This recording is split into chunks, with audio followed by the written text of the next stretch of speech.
Hello, everybody. What's going on?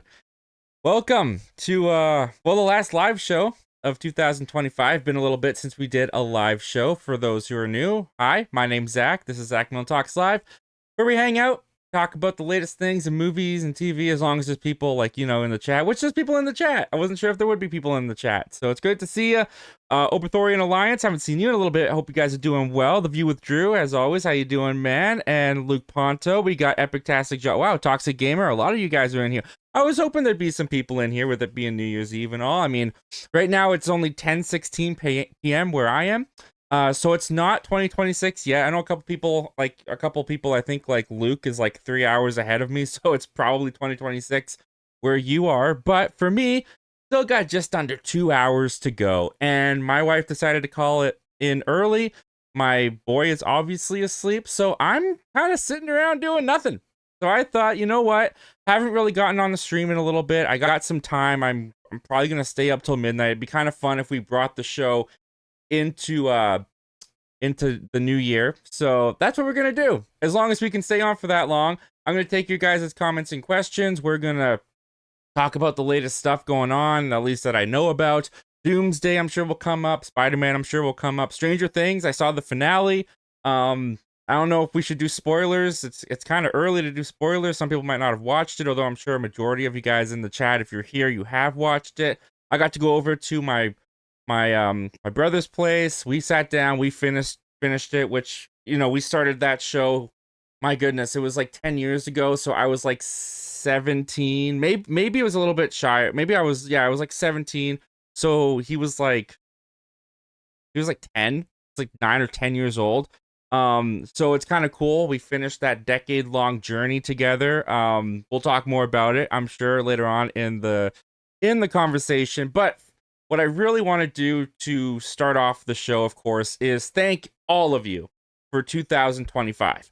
It was a little bit of a weird year for the channel. Obviously, a lot of stuff happened in my personal life. Obviously, a lot of things changed in the channel.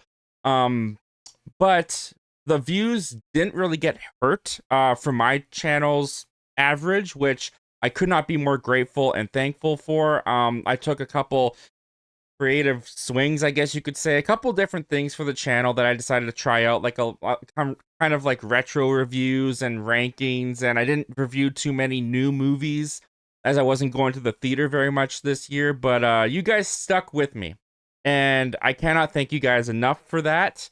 I was a little nervous, to be honest, with the live show taking a step back, with the new movies taking a step back, and trying to think of like, what can I do to fill in the time there, that maybe it would become disinteresting and people wouldn't watch as much. But you guys stuck through it. You guys stuck through it with me. I am planning to go bigger next year. I'm planning a big year for 2026.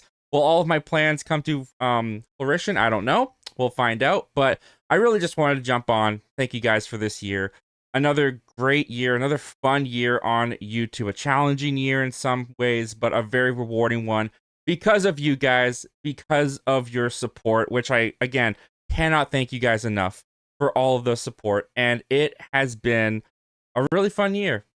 A really fun year. And I'm glad that you guys were here with me. Speaking of being here with me, there's a lot of people here with us, which I cannot thank you again enough. Let's see if we can get some of the people in here. We got Toxic Gamer, Darkroom Reviews, Luke Ponto, Toxic Gamer. Thank you guys so much for being here. Super excited to have you guys here. I'm sure a lot of you guys, like I'm seeing in here, it's 1:17 a.m. for me. Like I said, it's pretty late. I'm sure a lot of you guys won't be able to stick around. If we do make it to midnight, which I would like to, not going to make any promises that we will, but it could be fun. We could, just talk and talk and talk. You guys know me. I'm definitely capable of doing that. With that, let's kick this off. Let's get into some of these comments. We got the Oberthorian Alliance kicking it off with hello, Happy New Year. Well, same to you guys. I hope you guys are having a great New Year's Eve or a good start to 2026 if that's where you're at. View with Drew saying, hey everyone, what's up? What's going on, Drew? Great to see you in here. Happy New Year. You as well, my friend. Luke Ponto, Zach, my dude. Happy New Year, man. Happy New Year to you as well, my friend. Great to see you in here. Epic Tastic Joshua. Hey there. Well, hey there, Joshua. Congrats on crossing 10 years on YouTube. That's quite the accomplishment, man. I'm proud of you. You're doing great stuff. Toxic Gamer, Olo. Well, Olo, back to you as always. The View with Drew says, just watched your best movies of 2025 video. Excellent job. Thank you very much. I can't remember. I don't know if I've ever done a best and worst video for the channel. I may have done it like really early on, but it's not something that I usually do, but everyone else does it. So I kind of wanted to dip my toe in, make my contribution this year. And it was a lot of fun to put together. I broke a personal record of mine. I saw 100 movies, 100 new movies from the year 2025 this year, all at home mostly. I can't remember how many. Maybe I saw like 15 in the theater. I don't even remember how many movies I saw in the theater, but I watched a lot of them when they came to streaming. I rented a lot of them, so I played a lot of catch up, and it was fun to do that. And I feel a little bit more well-rounded in my opinions of the movies this year by hitting the triple digits, which I've never done before. The View with Drew says my best movies of 2025 video is coming soon. I'm looking forward to that, my friend. Looking forward to that. Toxic Gamer says watching the Stranger Things finale while watching you at the same time. Wow, that's a big honor, because that should have your undivided attention, and the fact that you're sharing that experience with me is a real honor, man. But I hope you pay attention, man. There's some cool stuff that happens in that finale. The View with Drew says I still need to see Song Sung Blue before doing the list. Yeah, that's fair. I decided that I wasn't gonna see Avatar: Fire and Ash. The novelty kind of wore off for me of just the spectacle, and I like a 4.5 hour day to get to the theater, watch the movie, and then get back from the theater. That's a really long time in the afternoon or the evening to be away from my family and stuff. So I just wasn't interested. So I decided that I was gonna stop at 100, and I capped it off at like December 15th, something like that, so I could work on all the videos that I was gonna put out in the last 4 days of the year. So I haven't seen anything new from 2025 since I watched F1, and that was on like the 15th, I think, the 17th. The Obithorian Alliance says in Australia we are in 2026. You're in the future, man. Don't tell me how it is. I want to be surprised. But that's very exciting. Luke Ponto, it's 12:17 a.m. for me right here. Well, Happy New Year. There you go. You're in 2026. By the way, at midnight tonight, my most anticipated movies for 2026 video is going to drop. I already shot that, already edited it, did all the stuff, so it's ready to go. It's scheduled to come out at midnight, so yeah, keep an eye open for that. Toxic Gamer says it's 117 for me. It's officially 2026 for us. Well, once again, man, Happy New Year. That's very exciting. I'm looking forward to 2026. I think it's gonna be a fun year. Luke Monto, I'm planning on seeing The Housemaid tomorrow. Nice, man. By the way, we got a super chat from Dark Room Reviews, man. That is so kind of you. Thank you so much, my friend, for doing for supporting the channel on that level. Thanks for rocking 2025. Well, thank you for being here, Joel. Honestly, your support means so much. I really appreciate it, and you're doing some great things over at your channel too, my friend. So keep it up. Can't wait to see what the new year has in store for you. Obithorian Alliance, would you say 2025 was a good year for movies? Because personally, I thought 2023 was a better year. I mean, 2023 was incredible. We haven't had a year like 2023 in I guess 2 years technically, but even like before 2023, because of the pandemic, like 2020 was very basically non-existent. 21 was slim, 22 got a little bit better, but then 23 was just like, I remember in the summer there was every weekend where a huge big blockbuster that I was looking forward to was coming out. It was like we had Mission Impossible, it rolled into The Flash, rolled into Across the Spider-Verse, rolled into Indiana Jones. Like, probably have those dates wrong, but I just remember there was just like this momentum of just big blockbuster after big blockbuster. 2023 was fantastic. I think 2025, I think it was good. I think it was a good year. I'm not gonna lie, I was underwhelmed by a lot of movies this year. Like if you saw my best of list, I loved Sinners, I loved One Battle After Another, I loved Thunderbolts. Roofman was my biggest surprise, and I loved that movie from this year. But there was a lot of movies where it's like Jurassic World let me down. Even the new Mission Impossible let me down. There was some fun like new indie films. Like I loved Companion. I know a lot of people are huge on Bring Her Back. I liked the first two-thirds of that film. The third act kind of fell apart for me personally. But there were definitely a lot of standouts, a lot of good movies this year. There's always good movies in the year, but yeah, I wouldn't say there was anything, no more than like five, I would say, movies that like really got me jazzed. Maybe I just missed them. Like F1 was also pretty good. Um, but 2026, man, I cannot tell you.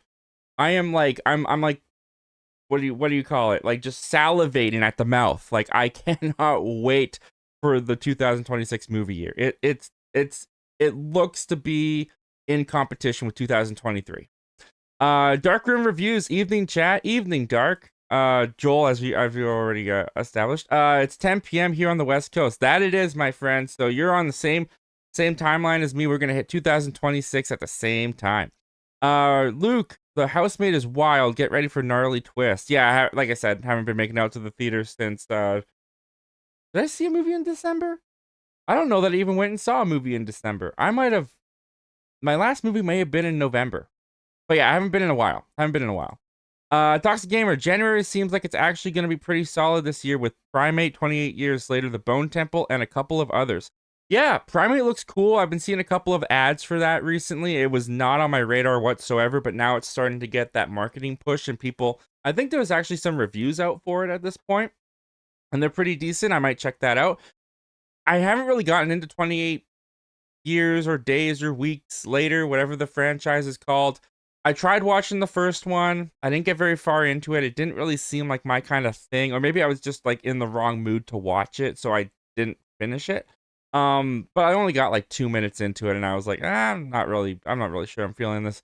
But maybe I'll have to go back and check them out before the new one comes out. I don't know. The Oberthorian Alliance says, do you find with watching older movies that they do things differently than newer movies, or is it just that we've gotten older? What do you think the difference is? It depends on how far back you want to go. Like I'm not an expert on like lenses and camera and all that kind of stuff, but like film to digital is a pretty clear difference. If you want to go all the way back, all back there, I love, film. I love movies shot on film. Digital, especially like in the early 2000s, it just gives it this like clean artificial look, and I feel like film just had that like, I don't know, that just like grit to it that I really like. I think if you want to go back to like really older movies, they kind of play more like plays where you kind of, I don't know, just the way that like the blocking is, the way that the stage direction is, and a lot of, and again, we're going back like, I'm talking like way older movies where a lot of the actors come from stage, and it kind of like translates onto the film, which I love, by the way. I love when films look like that from the olden days. But yeah, no, there's quite a few differences. I'm sure there's some that are like really minute details that completely go past my eye, because like I said, I'm not like an expert in like lenses and cameras and all that kind of stuff, but there's a clear difference. And even just like the times, the way stories are told, the technology changes. It's fun to see the progression in film. It really is. Toxic Gamer says, I sadly wasn't able to see Marty Supreme or Anaconda. Yeah, Marty Supreme didn't even come to my theater, and I wasn't really interested in Anaconda all that much. I haven't seen the original, or any of the like direct to DVD, direct to TV, spin-offs or sequels, if they're even worth watching. So yeah, didn't catch those. Epic Tastic. Why can't I read that? It's Epic Tastic Joshua. There won't be a best and worst of me until I try to stressfully catch up on movies that I missed that I wanted to see. Yeah, I mean, that's the way to do it, man. I don't have all the time in the world. A Kraken 100 was really impressive to me personally. I was surprised I found the time and effort to do that. I don't have the time to worry about seeing everything. Like there's probably like Marty Supreme might have made it on #1 on my best list. I don't know, because I didn't see it. I heard great things about Eternity, and it sounds really interesting to me, but didn't see it, so it can't be on my best list. I'm sure, and it happens every year. I pick a favorite movie from the year, and then down the line, I see another movie from that year, and I'm like, oh, well, if I had seen this before, it would have been my number one. Like what was the year All Quiet on the Western Front came out? I want to say that was 22. That would have made my best list. But I didn't see it in the year 22. I think it was 2022. So it's not on my list. Oh, I totally did a best of. I did everything that I watched in 2022, 2023. I think it was 2023. I did everything that I watched ranked. But that was only like maybe 60 movies and TV shows mixed to make the list long. So I don't know if that counts. Let's see here. Toxic Gamer says I saw almost 200 movies this year, if not 200. That's impressive. That's crazy. I don't know if I'm aiming to hit 200 movies next year, but 110, 120 would be cool. I think I can do it. Darkroom Reviews, Josh, same for me. I tend to miss out on a handful of movies each year. Yeah, it happens, man. It happens. It's lots of stuff to watch. Lots of stuff to watch out there. Collected Movie Man, what's going on, dude? He says, hey, Zach, Happy New Year to you and your family. You as well, Collected Movie Man. Not quite the New Year yet for me. I got an hour and a half to go. But if it is for you, man, Happy New Year. Luke Ponto, I saw 187 movies this year. That's impressive. 187. I don't know how you guys do it. I don't know how you guys do it. I really don't. Where you find the time.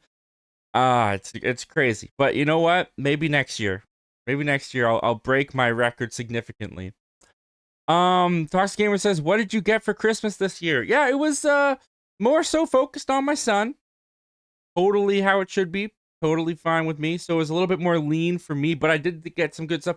What you're looking at right now, I got a new webcam, which I'm very happy about. Check out what this can do. Whoa! Whoa! It's got buttons that I can press. Check this out. Bam! Oh, I'm like right in your face. I'm like right in your face. I'm a little less from your face. I'm more so from your face. It can flip. Look at that. Oh my goodness, I'm in the upside down. Ah! What else I got here? Flip it back. It can mirror. Look at that. I just moved my whole shelf. Like that. Ready? Bam. That timing was so off. Yeah, it's cool. It's new webcam. Better quality. I hope you guys can tell because I played around with it a lot in the settings and all that stuff, and I think it looks I mean, I tried going back to my old webcam. I can't do it. I can't believe you guys ever watched me on that old thing. It looks really good on my end anyways. I don't know how it looks on your end, but it's got like you can play with the brightness, which I might not want to do too much because like I said, I just had it set. And then you can play with the saturation. Look at that. I'm a Zack Snyder film. And look at that. I'm a Justice League film. I'm a Joss Whedon film. I don't know. Stupid jokes. It is late, so I might get a little bit loopy. But yeah, no, so I got that, and I'm not using it yet because I haven't had time to play around with it. But I got a new mic, which I'm excited to check out because this mic is okay, but it's starting to have a couple issues that I'm discovering. Like there's some I don't know, some clicking. I don't know. It's not a very sophisticated mic either. This is the same brand, which I was happy about because I do like this brand. But I did some research on this one, and it got a lot of good reviews, and people recommended it. So, and it wasn't too bad of price, so I didn't feel too bad putting it on my list. So yeah, I'll be playing around with this in the new year. So I'm pretty excited about that. And you know, upgrades for the channel. Always fun, always good. And then I have Supergirl Woman of Tomorrow, the comic, coming in the mail. It didn't arrive yet, but it's coming in the mail. It should be here early next week.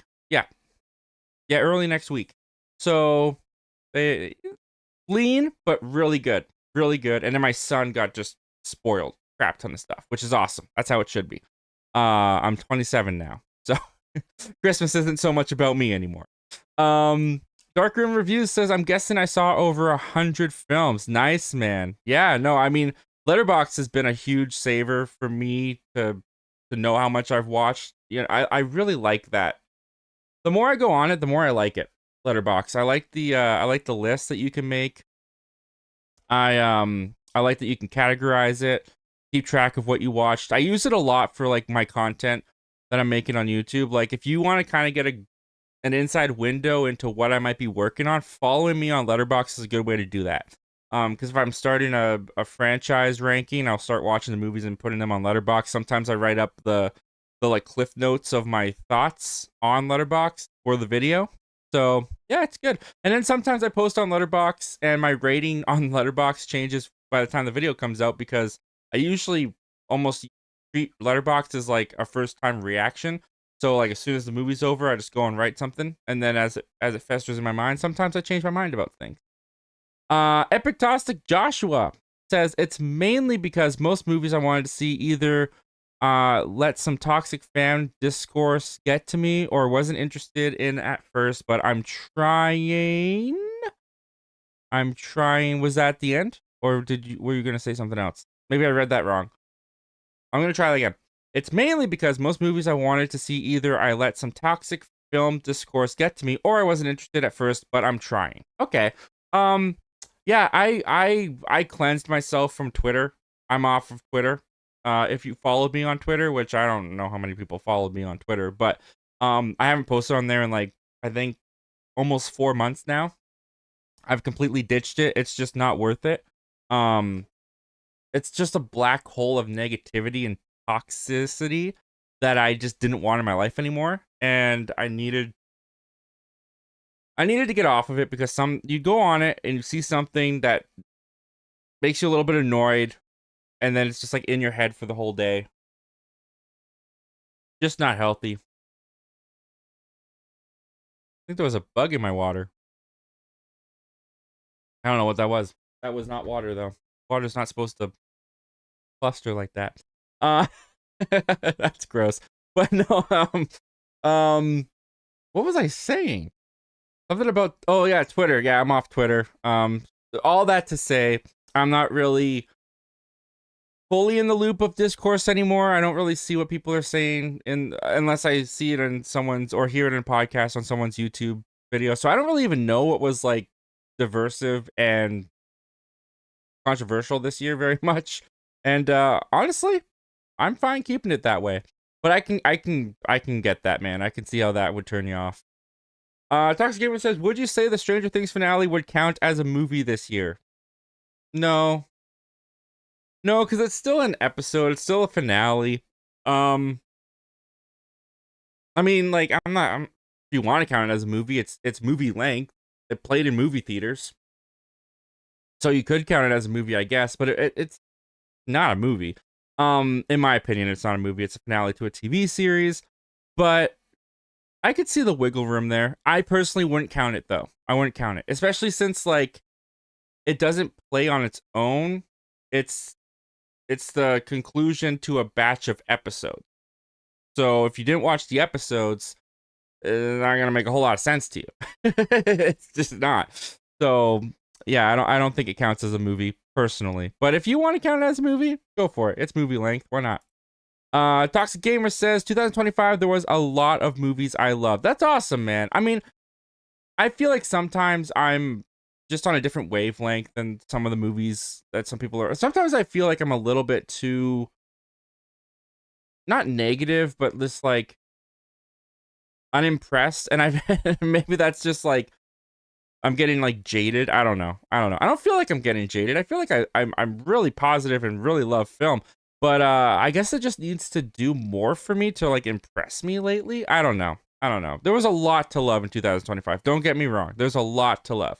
But there was a lot of things that people loved that just didn't hit for me the same way. Darkroom Review says, for me, I miss out on certain movies because they aren't streaming. Yep, that's a big thing. I rent a lot more, but that can get pricey. But thankfully, a lot of stuff comes out on streaming. Like a lot of stuff does come out on streaming pretty fast too. So pretty nice. The Overthorning Alliance says, did you notice you picked up on anything? I'm watching 100 movies, and when you have to be critical, what you need picks were. Sorry. Did you notice you picked up on anything? I'm watching 100 movies, and when you have to be critical, what you need picks were. And when you have to be critical, what you need, I'm not quite sure what the last part means, but I think you're asking me, did I pick up on anything after watching 100 movies that I was more critical about? Um, I try not to like go into a movie to be critical. I just kind of let it almost like wash over me as an experience, and then filter through my thoughts and feelings after I've had the experience. Um, so I don't go in like I did notice um like in F1 for example, I feel like there was a lot of story beats that repeated themselves. They just switched up the characters, like a character would get hurt and then another character would get hurt, and it just kind of felt like it was repeating certain things and kind of stretched out the runtime longer than I think it needed to be. But I still really enjoyed the movie. Like the overall experience was great. It was only afterwards that I started thinking of like, yeah, it was a little bit like that. But I don't really go in like, all right, I'm gonna be critical.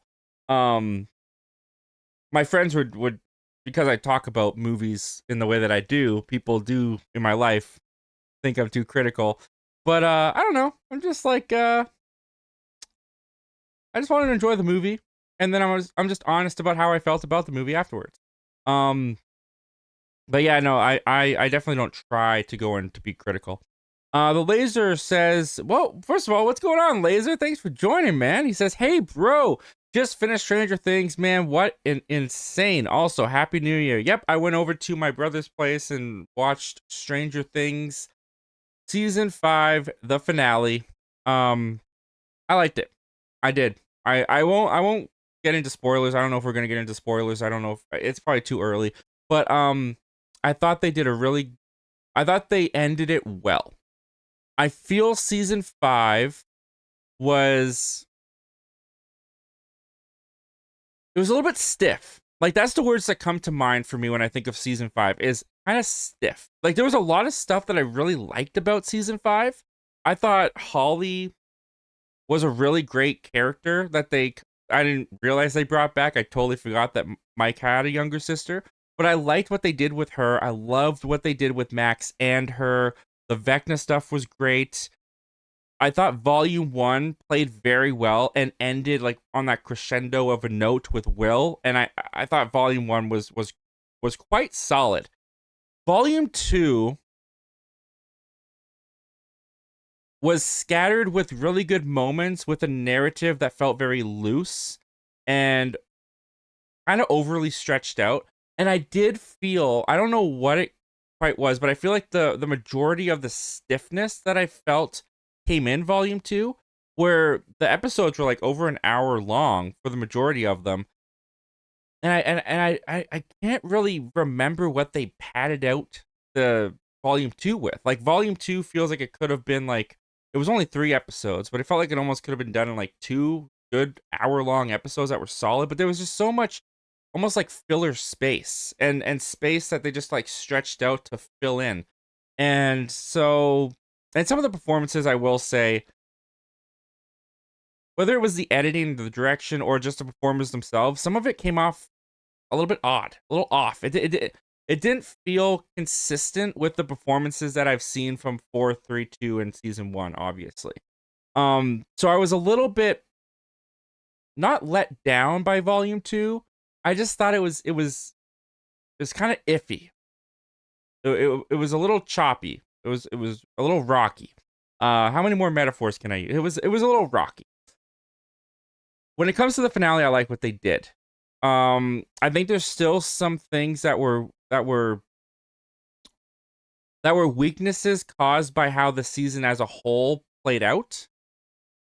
But what they needed to land, I felt like they landed pretty solid.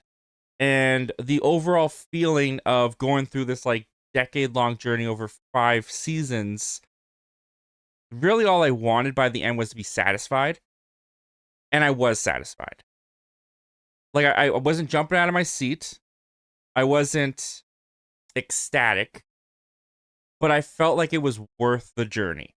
Like overall, my rankings would kind of go, I think season 4, based off memory, I haven't gone back and watched it, but I remember loving season 4. Season 4 is my number 1. Then it's season 1. Then it's season 3.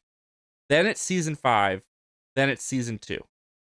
That could change on rewatches, I don't know.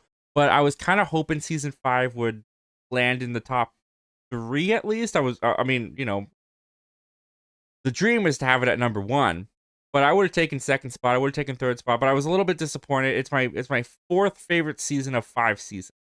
But overall, I'm satisfied. And that's what I'm walking away with is satisfaction. And that's all I want at the very end. So I'm happy I got that. And it was fun to go through that 10-year journey with my brother and finish it off tonight with the finale. I will say though, one of my big gripes, and I don't know how anyone else feels about this, but it was such a glaring thing to me. They wasted Linda Hamilton. Wasted her. There were moments in the show I completely forgot she was even in it. Linda Hamilton, I forgot was in the show. That was a big botch on their part, I would say. Completely botched having Linda Hamilton in the show. She didn't really even have anything to do. It was disappointing the way that they used Linda Hamilton. Collected Movie Man says, I saw a total of 28 movies in theaters. 6 of them I streamed. Nice, man. That's really good. That's a really good year. The Laser says, I barely saw any films in 2025. Only 20 films compared to 50 in 2024 and 95 in 2023. Yeah, 2023 was great. I need to step up my game next year. Well, there's a lot of stuff to step up your game with, man. I mean, I look at that 2026 slate, and I just get so giddy, man. Like just off the top of my head, we've got Avengers Doomsday, Spider-Man Brand New Day, The Odyssey.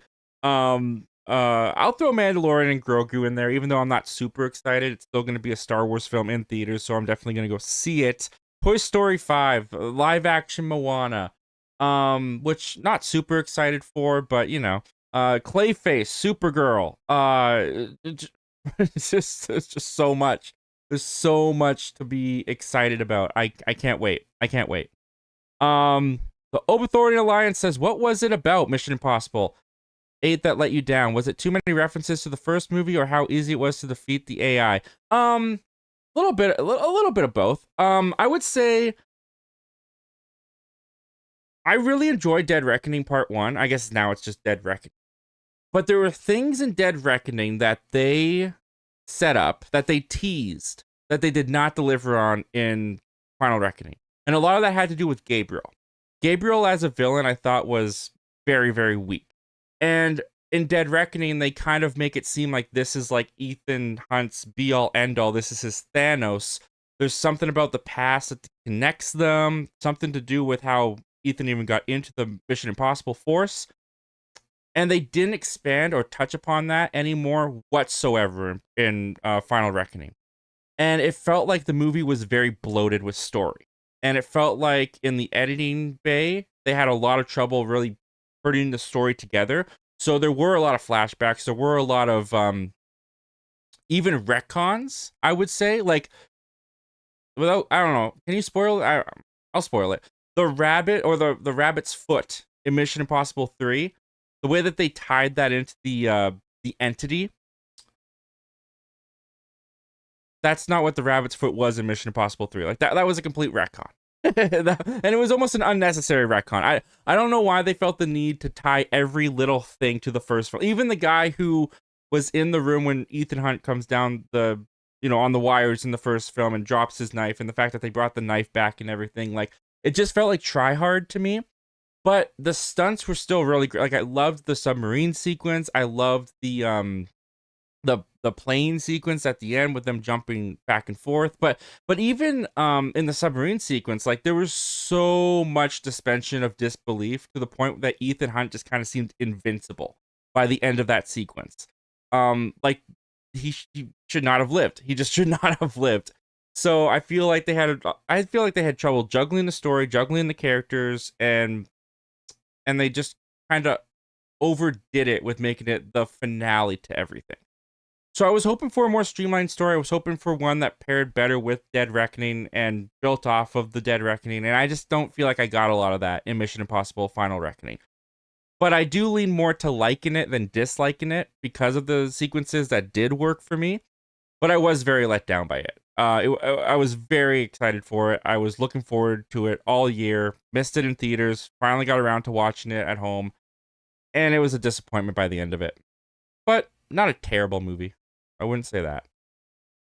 Collect the Movie Man says, I'll not be seeing any movie for the new year until March 20th, and that's Project Hail Mary. Yep, Project Hail Mary. That's another one I'm really excited about. Everyone who's read that book that I know and people online have said, not told me specifically, but have said, the book's fantastic, and if they nail the book, then it's going to be great. So I'm excited. Count me on board. Toxic Gamer says, I watched Together for the first time last night, and I thought it was really good, while still being disappointed in the final act. I am a little bit more lukewarm on Together than a lot of people are. I watched Together like 2 weeks ago, and I heard a lot of hype about it, and I thought the body horror stuff was fantastic. Like, really, really good. Like, Dave Franco, Alison Brie, the way that they showed the process of the skin attaching it and being drawn to each other, and the whole like allegory that it was for them drifting apart as a couple. I thought all that was really good, but there was a lot of stuff in the story that just kind of felt like obvious plot holes to me. Like, the biggest thing is when Alison Brie and Dave Franco first discover the thing that leads to them having this conjoined problem. They spend a whole night in this cave, and then later on in the movie, in the third act, Dave Franco goes back to that cave, and this monster, I'll just say that, a monster comes out and attacks him. And it's like, well, wait a minute. They just spent an entire night together in this cave. Where did that monster come from? And that didn't make any sense to me whatsoever. And I also thought the ending was ridiculous. Like the final shot of the movie felt like it was from a different movie. It didn't feel like it was from the same movie of Together that I watched. Now, I liked Dave Franco. I liked Alison Brie. I liked the whole body horror element of it all. Overall, I am positive on Together, but I've seen like people put it in like their top 10 best lists of the year, which is awesome, by the way. I will say this year, I think is the most diverse lists I've seen for a worst and a best list. Like, I've watched a lot of worst lists and a lot of best lists, and there's a lot of different movies on people's list. And I feel like in previous years, there's been a lot of just like similarities to people's lists. And this year just feels like there's so much different opinions out there, which I love. It's so fun. I love going to all those lists and seeing all these different opinions. But I've seen a couple people put together on their top, like quite a few people put together in their top 10 best movies. And I mean, I didn't. I didn't. I didn't love it as much as a lot of other people did, but it was good. It was good. But I agree. I was kind of disappointed in the final act. The Laser says, I had a wild theory on Toy Story 5. All right, Lilypad has a camera in the poster, and many people have theorized, what if Lilypad records the toys being alive without them knowing? Ooh, what do you think of this theory? I haven't thought of it before, but that would make a lot of sense. That would make a lot of sense. That's really interesting. That's something that Toy Story's never really tackled. Is in this day and age with so much technology, so many cameras, like Ring cameras, and some people even have like security cameras in their houses. How do the toys get away with being alive nowadays? That is something I haven't thought about. And now that's something I won't stop thinking about. That makes a lot of sense to me. That's a really good theory. And that could make her the villain. Or Lilypad the villain. I like that. I like that theory. That's really good. I haven't thought about that before, and it's like right there. It's like, how did you never think of that before? That's ridiculous. Collect the Movie Man says, Zach, what did you think of the Odyssey trailer? Awesome. It was great. I didn't know anything. Not that I didn't know anything, but like, I'm not familiar with the Odyssey, Homer's Odyssey, the poem, the book, whatever it is. I'm not familiar with it. So I didn't really know what to expect all that much. And to me, the excitement for the Odyssey comes from the fact that this looks like Nolan's most epic and most challenging of himself movie yet. It looks completely different than anything he's done before. It looks grand. It looks huge in scope. I love all the performers in it. The cast is stacked. It's incredible.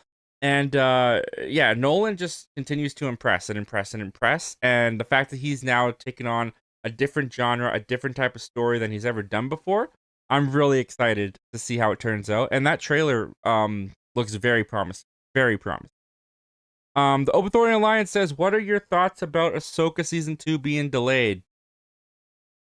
Eh. I'll watch it. I mean, every single Star Wars show, aside from Andor, which I never did finish Andor Season 2, I still have to get on that. Almost every Star Wars show has disappointed me in some way, shape, or form. But every Star Wars show has also given me fantastic moments that have made my nerd heart for Star Wars very happy. And Ahsoka was no exception. Bringing back Hayden Christensen as Anakin in the World Between Worlds, seeing him in the Clone Wars outfit, seeing kind of like a live action Clone Wars come to life, which I didn't watch too much of the animated Clone Wars series, but I've seen enough to be like, that's cool. Like, that's awesome. The rest of Ahsoka was just kind of to me. I didn't really get into it all that much. I started off kind of being intrigued. As it went on, I got less intrigued. Balin was the best part, the villain that they had, and I'm very, R.I.P. to the actor who passed away. I'm interested to see who they've recasted and how he's gonna play Balin. But I'm not gonna lose sleep over it. Like, I'm not super anxious for Ahsoka Season 2. Now, I do hear that Hayden Christensen and Hugh McGregor are rumored to come back in Ahsoka Season 2. There's going to be more Clone Wars flashbacks, which will make my Star Wars nerd heart happy to see Hayden Christensen and Hugh McGregor back on screen. Hopefully fill in the gaps and repair their relationship from Attack of the Clones and Revenge of the Sith a little bit. But as far as the entire season as a whole, they could delay it even longer. Even longer for all I care. But it could be really good. Who knows?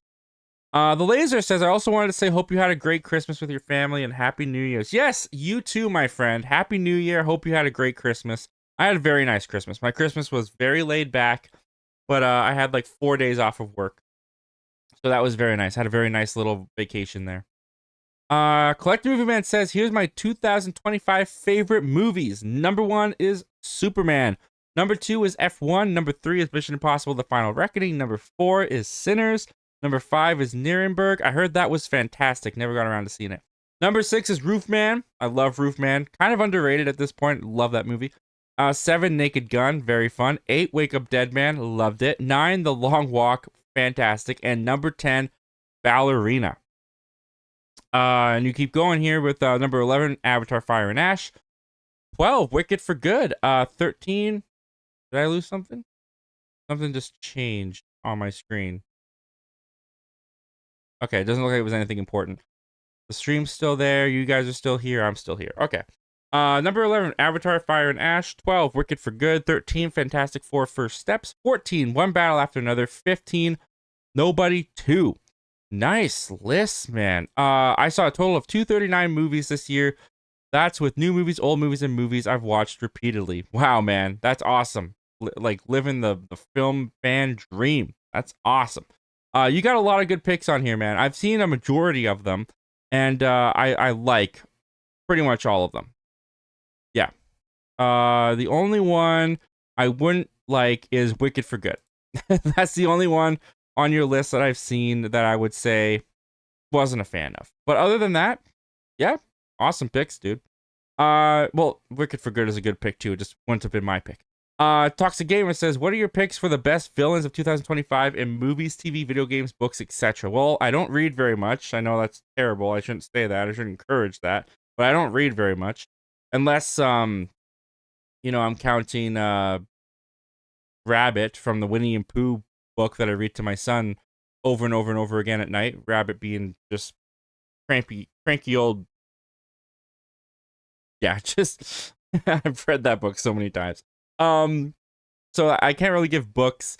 Video games, I don't really play video games, but as far as best villains that I've seen in movies and TV, I would say you gotta throw Sean Penn up there for Colonel Lockjaw from One Battle After Another. I still think that Sean Penn as Colonel Lockjaw is gonna go down in cinema history as one of the best cinematic villains we've ever had. He was phenomenal. He was great. I loved that performance so much in that film. Um, TV shows? What have I watched for TV shows? Pennywise. Pennywise. I'll go with Pennywise, man. Bill Skarsgård killed it in Welcome to Derry. Welcome to Derry was fantastic, and Pennywise has never been scarier than he was in Welcome to Derry. So that's my pick. I'm going with that. Toxic Gamer says, I just got off X not too long ago, but I don't use it a lot. Oh, I just got X. I just got on to Twitter. I got Twitter not too long ago, but I don't use it a lot. Yeah, I mean, like, I'm not gonna discourage you from using Twitter. I would just, caution you how much you use it and how, because what happened to me was I got too involved in it.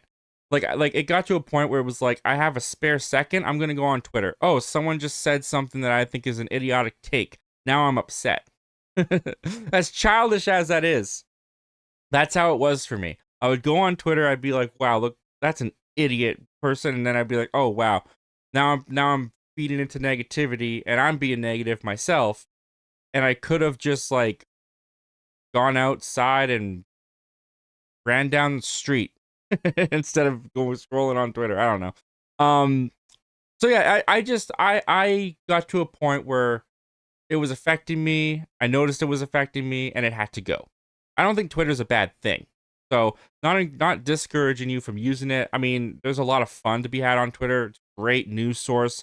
It's great for knowing when things drop like right away and what the film community is talking about and what people are excited about. All that's great. But for me, and I'm not saying I'll never get back onto it, but right now in my life, I needed to cleanse it. I needed to get off of it. And I will say, the grass is greener on the other side. Collect a Movie Man says, Saturday I'm starting my House of Dragons watch along of season 1. Nice, man. My brother just started watching, I just blanked. The one before that. Game of Thrones. My brother just started watching Game of Thrones. I've never seen either, but I hear they're great. Collect a Movie Man says, what TV shows are you looking forward to, Zach, in 2026? I haven't really looked at what the TV shows are. It's a good question. I don't know why I haven't really checked that. Yeah, that was terrible. I haven't really checked that out. Yeah, I don't know. I'll have to get back to you on that. Maybe in the chat, drop some TV shows that are coming out, guys, and see if I know any of them. I pay way more attention to the movies than the TV shows. The Laser says, yo, I didn't notice the hat. Oh, thank you. Yes. This is to hide my well, it's not that bad. Not that bad. But when I for this year with YouTube creating, I had to change up how I made videos, especially at the beginning of the year when my son was like first born. I couldn't just come in here and sit down for however long I needed to sit down and make a video for. So I decided I went on Temu. Temu's great, by the way. I got a great projector from Temu. I got it in my bedroom. It fills up my entire bedroom wall. It's awesome. It's great. What did my wife and I use it for? We watch Love It or List It. We watch other movies and TV shows too, but Love It or List It on the big screen in our bedroom. Got it from Temu. It was great. Anyways, decided to go to Temu, make a generic hat with my logo on it.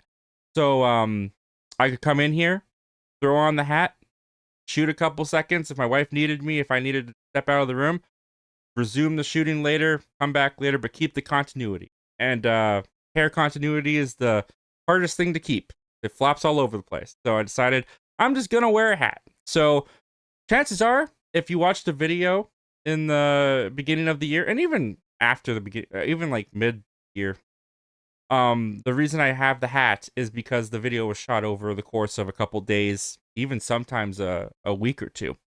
But that's why I got the hat, and now I just kind of wear it because I like it. I actually like the way that it. There's not a lot of hats that suit my head. I got a big head. I don't know if you guys have noticed on the screen, but I got a big head, and I'm reminded of it daily by people in my life. Um, so there's not a lot of hats that look good on me, but this hat actually it suits it okay. Toxic Gamer says, yesterday I did my complete physical media collection where I was completely exhausted afterwards. I did see that you were live doing that. I wasn't able to jump in, but I did see that you were live. I think you had a part 1 and a part 2. That's commitment, my friend. Good on you. And yeah, I bet you were exhausted. The last Blu-ray collection video I did, I sped through, and it came out to be an hour long, and I was exhausted after that. The Obithorian Alliance says, what is the TV show or movie franchise you've wanted to get into but just haven't had the time or have been hesitant? Oh, there's so many. There's so many. I have never seen the Godfather films. That's not true. I've seen the first one. I watched the first one. Never got around to seeing 2 or 3. I haven't missed too many of the like big, huge franchises that I can think of. I've always wanted to watch like The Wire, but I've never had it. 24 is another TV series I hear is really good that I haven't really sat down to watch. Seinfeld is like one of the best sitcoms of all time, apparently. I haven't been able to sit down and watch all of it. I've seen a couple episodes here and there, but I've never gotten around to just sitting down and watching all of it. There's not too many movie franchises that I can think of off the top of my head that I wanted to get into, but didn't get around to. Yeah, that's a little bit trickier. I feel like I've seen a majority of the big ones. I'd have to think on that one. But as far as TV shows go, there's constantly TV shows that I've been hearing about that I need to catch up on. I mean, Andor season 2, I still haven't caught up on, and now it's like one of the best TV shows of the year, people are saying. And there's also just some TV shows that like I don't watch. Like Game of Thrones, I've never seen Game of Thrones. Well, that's not true. I've seen the first like 10 minutes of the first episode of Game of Thrones, and that's why I haven't watched the rest of Game of Thrones. It's not content I want to consume. We did a jump there. Toxic Gamer says, how would you rank all the seasons of Stranger Things from least favorite to favorite? Well, I kind of just did that, but to reiterate, my least favorite season 2, my second favorite is my second least favorite is season 5. Then it's season 3, then it's season 1, and then my number 1 is season 4. That's how I would rank them. I gotta go back and watch season 4. Season 4, I just remember every single episode just being amazed at how long they were and just how great they were. The Obithorian Alliance says, what were your thoughts about James Gunn's Superman movie? Well, I have a full review of Superman movie on my channel. But to give you like the cliff notes, David Cornsweet was awesome. Nicholas Hoult, great. Rachel Brosnahan and David Cornsweet's chemistry, really liked it. Like Crypto, the action was fun. The world of it, I liked being in. I did think the story was kind of choppy and rushed at times, and I do feel like James Gunn, to me, it felt like James Gunn was overwhelmed by creating the world, that not that he skipped parts necessarily, but like he fast-tracked some things. Like for me, the ending feels very not unearned, emotionally unearned, where he's watching all the videos of him with his real parents, so to speak, because him and his real parents only had like one scene together. You didn't really get, at least I didn't really get that much of a connection between him and Ma and Pa Kent. They had one phone call at the beginning of the movie. And then by the end, it's supposed to be like this big emotional thing where it's like, oh, the Kryptonian parents, like they did end up being good people, but the people that raised me, that's who I should be looking up to. I liked the idea, didn't like the execution. The Lex and Superman relationship also felt like if you know, you know, but if you don't know, you're kind of just thrown into it, and you just kind of have to piece it together yourself in some ways. And I feel like that could have been established a bit more.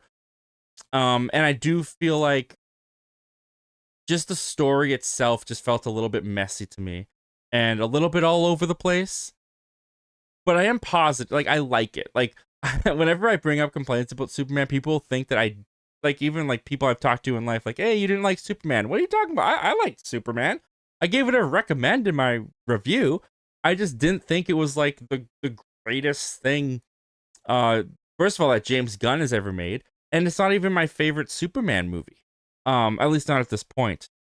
David Cornsweet, though, I'm so on board with. I really like his rendition of Superman. I thought he really just stood out. He was really, really good. And overall the movie's good. But it's not my favorite comic book movie of the year. My favorite comic book movie of the year is Thunderbolts, which I don't know if that's a hot take or not, but for me, the comic book, like the big three comic book movies of the year, it's like Thunderbolts for me, then it's Fantastic Four, then it's Superman. I think that's the only ones. Oh, Captain America, and then Captain America is behind there. Yeah, Captain America is last. I think that's all we had for live action superhero movies this year. But yeah, I liked it though. It was enjoyable. I'm hoping that Man of Tomorrow is more solid, to be honest. Toxic Gamer, I think this is his ranking from least favorite to favorite of Stranger Things. He's going season 2, season 5, season 3, season 1, and season 4. Hey, you got the same one as me. Unless that's in reverse, then your favorite's season 2, season 5, season 3, season 1, season 4. In which case, you're the opposite of me. But I think you're the same as me. Wow, it's already 11:12. All right, we might make it to midnight. The Obithorian Alliance says, would you say it's a sort of ending that would see yourself watching it again and going, that's clever? Are we talking about Stranger Things? I think we're talking about Stranger Things. Maybe there was one moment. I think my brother and I were talking or something, and I missed a detail, and so there was, try not to spoil it. There was something that happened at the end that I didn't fully understand, is the wrong word. I misinterpreted because there was a detail that was very vital and important that I had missed. So I was talking with my brother about it, and I didn't think the moment was very clever. And then when he brought that up and I realized that I just missed it, I went, oh, wow, that actually is pretty clever. That got me, because I missed that little detail, but that makes a lot of sense to me now. Can't say what that is, but I don't know if I'll get that same feeling if I watch it on a rewatch. But I think give it like 3 or 4 years, and I'll probably do a full binge, a full rewatch of Stranger Things. I've got the first 2 seasons on Blu-ray. They've never released, at least to my knowledge, season 3, 4, and of course 5 is not out on Blu-ray yet. But I would love to get the rest of them to complete that collection. That'd be nice. The Laser says things Stranger Things 5 forgot about was Susie and Dr. Owens. I can't really speak to that because I can't spoil it. I'm trying to remember. Oh, Susie was I know what you're talking about now. Yeah, Susie was Dusty's girlfriend in season 3. I didn't miss them. I didn't think they were important. Nathan's Random Movies. What's going on, Nathan? Thanks for joining us tonight, buddy. Says, hey Zach, I'm a bit late because I just saw The Long Walk for the first time with my family. It was really good but sad. Wow, that does not sound like a feel good family watching experience. I loved The Long Walk. It was so bleak. Like there was so much tension the entire time I watched The Long Walk. The way that they were able to take like little minute things that happen in life and make them life or death situations, like having to go to the bathroom or getting something stuck in your shoe. That one kid who like twists his ankle, and oh man, like there was a lot. The guy who got, I shouldn't spoil too much, but there's so much in that film that just like I almost had to look away from.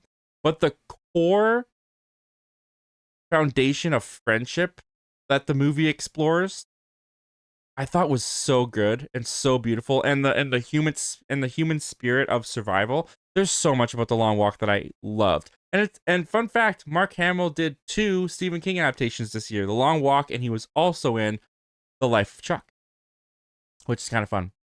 The Laser says also things Stranger Things 5 forgot about was Yuri from season 4. Vicky wasn't even in the epilogue, and what happened to the military and Dr. K. Yeah. Not to go into too many spoilers, but like I said, Linda Hamilton wasted, like completely wasted in this show. Very disappointed about that. The Vicky wasn't in the epilogue, didn't really care, to be honest. It's not that I didn't care about the Vicky character, it's just she was kind of a nothing character to me in some ways. Like, She was Robin's girlfriend, and that was kind of it. You know, like she didn't contribute that much, so I didn't really think about her in the epilogue. Um, and you're yeah, I won't speak too much more. I don't want to get too carried away.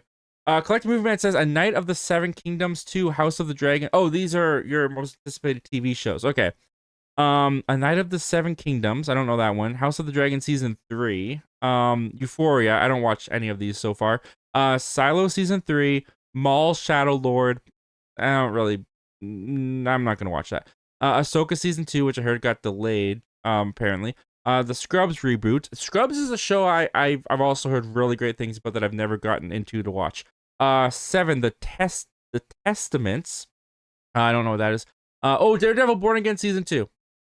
That's definitely up there for me. I'm excited for Daredevil Born Again season 2. Yeah, man, let's go. I liked Daredevil season 1, or Daredevil Born Again season 1, I should say, more than I think most people did. I thought it was really solid. I really enjoyed it. A couple rocky parts here and there, but for the most part, really liked it. Toxic Gamer says, "Am I the only one that is scared that Greenland 2 is going to end up being bad because it's releasing in January and I haven't seen a single trailer for it?" Greenland 2. That's the Oh, you know what? That's the 2020 film. Greenland, the comet coming down.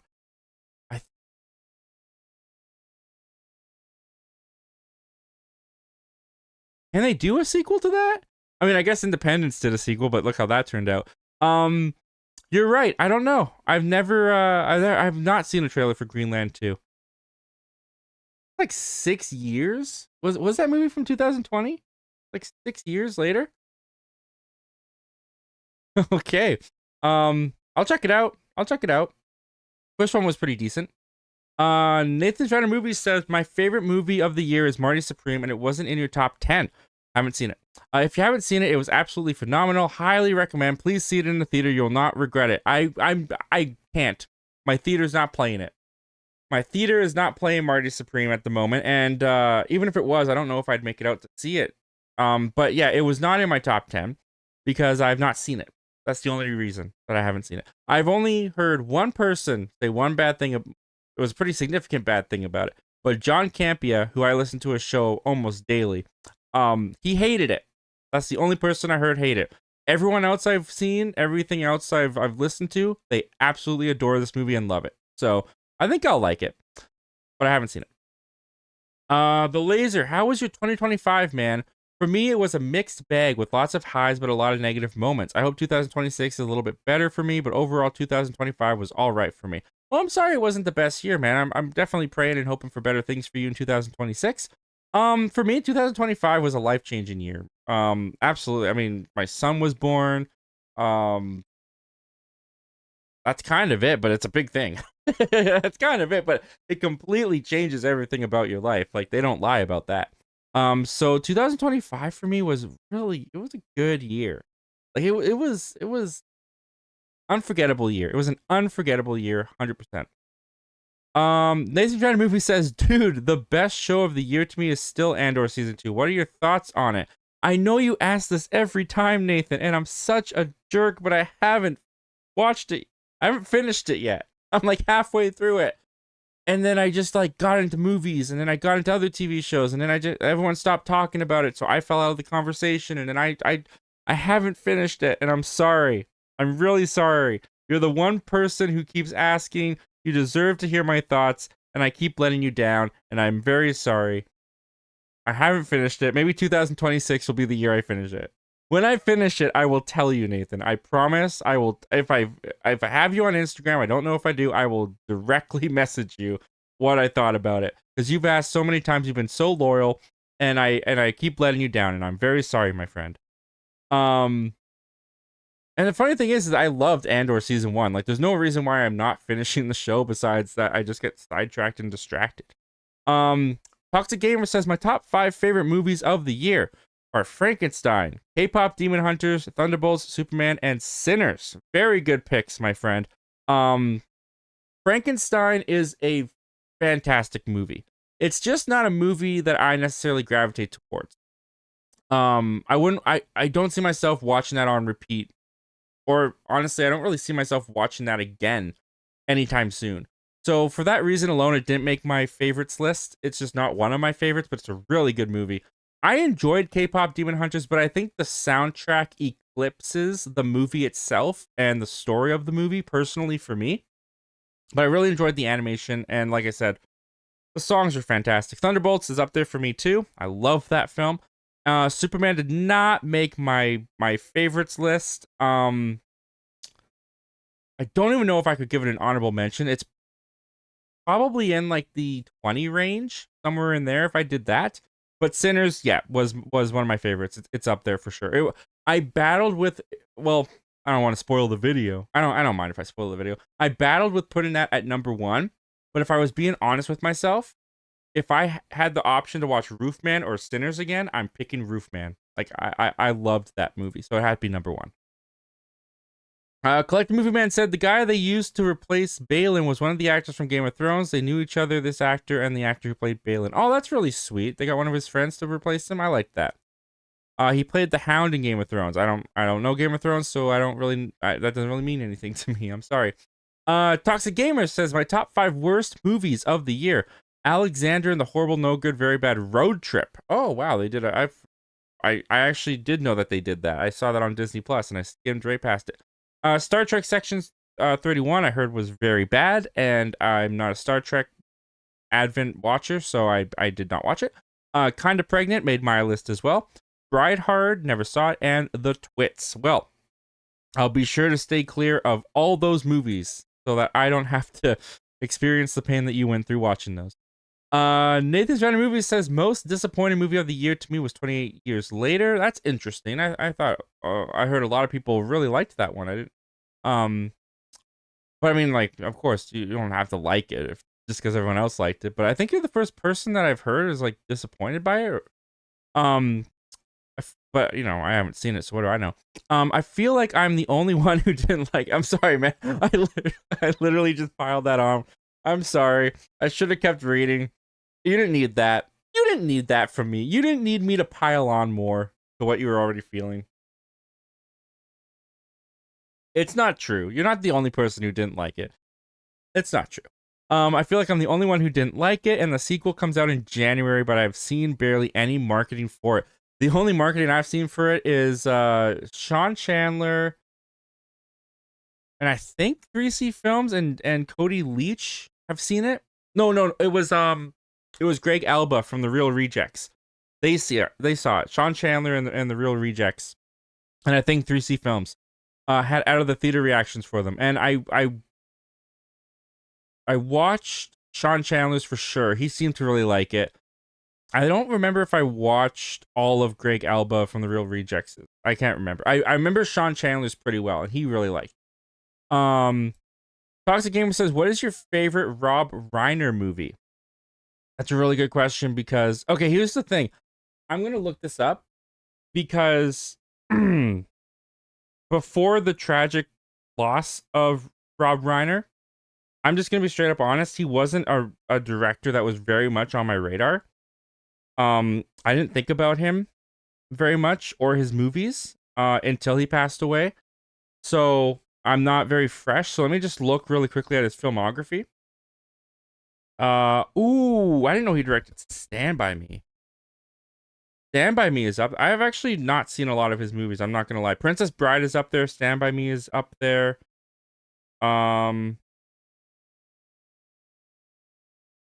what I'm seeing, Stand By Me. Yeah. From what I've seen and what I'm seeing, I'm going with Stand By Me.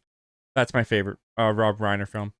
Nathan's Random Movies says, will you catch up with Invincible for season 4 in March? You won't regret it. I know you have heard bad things about the second season, but to me, that season being the weakest is still like an A-. He just fell off that show so hard. I'd have to catch up on 3 seasons. I don't know. I honestly, I don't see myself doing it. Just being straight up honest. I don't see myself watching Invincible season 2, 3, and then 4. So I'm gonna have to say no. But I'm glad you really like it, man. I'm glad you really like it. Nathan Red Movies, have you seen the Fallout show? It's probably the best live action video game adaptation. I've recently gotten into games. I saw, like, again, kind of like Andor. Like, this is why movies are just more my thing. Because you're 2 hours at 2.5, sometimes 3 hours at the most. You're in, you're out, boom, you're done. The story's over. Unless there's a sequel. TV shows are just so much more of a commitment. And I was really liking Fallout. And I watched up till about like episode 6. Like, I think I only had like 1 or 2 episodes left to go. And eventually life just caught up and I just like fell out of it and I didn't finish it. So I haven't. I haven't seen it for no other reason than it's also difficult when my wife won't watch anything like this with me. Like, she's just not into it. Like, this isn't her stuff. You know, when we're settling down, we're watching stuff, and I'm going, "Hey, do you want to watch Fallout?" She's going, "No, let's watch The Office. Let's watch another episode of The Office again." All right, sweetie, we'll watch another episode of The Office. If my wife watched more news shows with me, I would watch so many more news shows. But I gotta watch all of these on my own. I gotta find my own time, usually on my phone. If I'm lucky, I get the TV, but most of the time it's on my phone. So, not making any excuses. I dedicate my time to more movies and TV shows.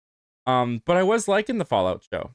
So maybe if I remember it well enough, maybe I'll finish off those last 2 episodes and I'll get into, because season 2 just began, right? So I'm not too far behind. I'm very far behind on The Last of Us. Like, I still haven't watched that show. Like the movement says, the only reason I use Twitter is to check to see when stuff goes up for pre-order. That's fair, man. That's a healthy use of it. Like, I'm being straight up honest. I was using it unhealthily. Unhealthily. My use of it was unhealthy. It was. And I totally own that, and I acknowledge that. And I'm not discouraging anyone else from using it. But my use of it was bad. It was unhealthy. So I'm not gonna go back to Twitter until I don't know, go through this like detox, whatever you want to call it. I don't know. But that's a good use of it. Like, checking for when there's pre-orders, that's a very good use for it. The Overthorn Alliance says, what is your schedule? Yeah, I know, right? Do you try to watch a movie in a week and a TV show? What's your pattern? Good question. So my schedule is basically Monday to Friday, 7 a.m. to 3:30 p.m. I'm at work. I'm usually up at like 5 in the morning. I've been trying to go to the gym in the morning, and I've missed the last 2 weeks. But I had a good solid 2 weeks in there. I literally just started. I had a good solid 2 weeks in there.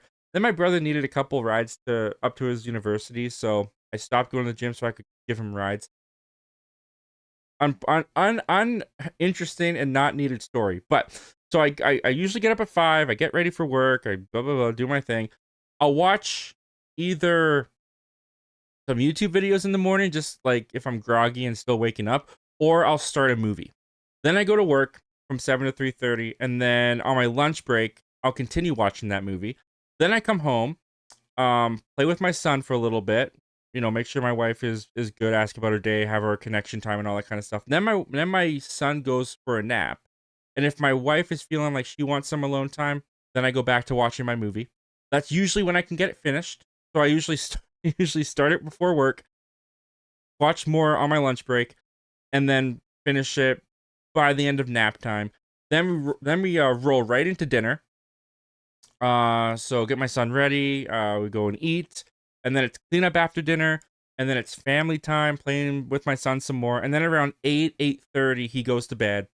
Around 9:30 my wife goes to bed, and then for another half hour or hour I'll either start another movie or I'll watch a TV show, and sometimes I'll have to finish it in the morning the next morning if it goes too late, because I don't like to go to bed any later than like 10:30 when I have to get up for 5.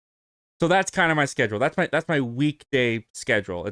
I probably went into too much detail, but that's my weekday schedule. And then weekends are a little bit different. Sometimes I have more free time, so I get up at around 7:30 ish, because my son usually is up by like 8. So get him up, a lot of playtime, have breakfast, and then there's usually some stretches in there where I can get like maybe 2 movies in.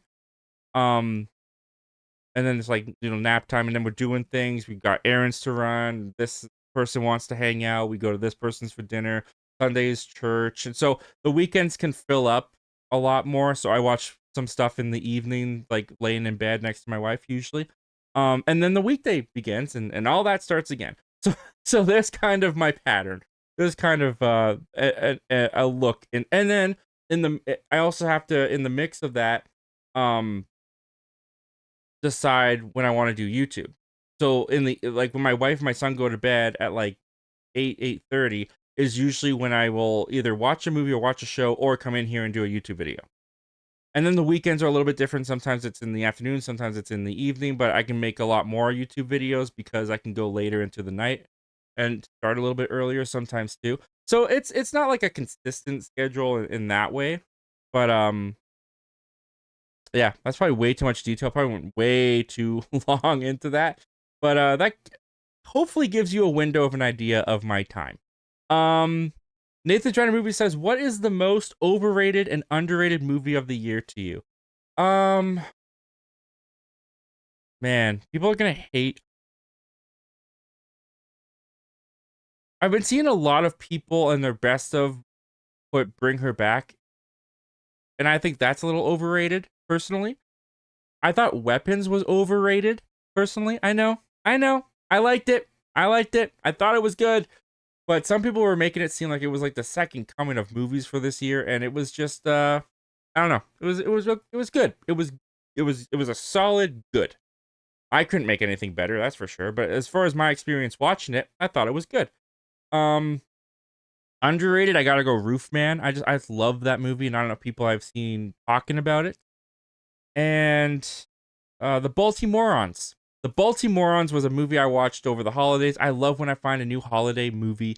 And it was a quirky little comedy about a guy who goes to see his dentist on the holidays, and stuff keeps happening that causes them to have to spend the holidays together. The Baltimoreans.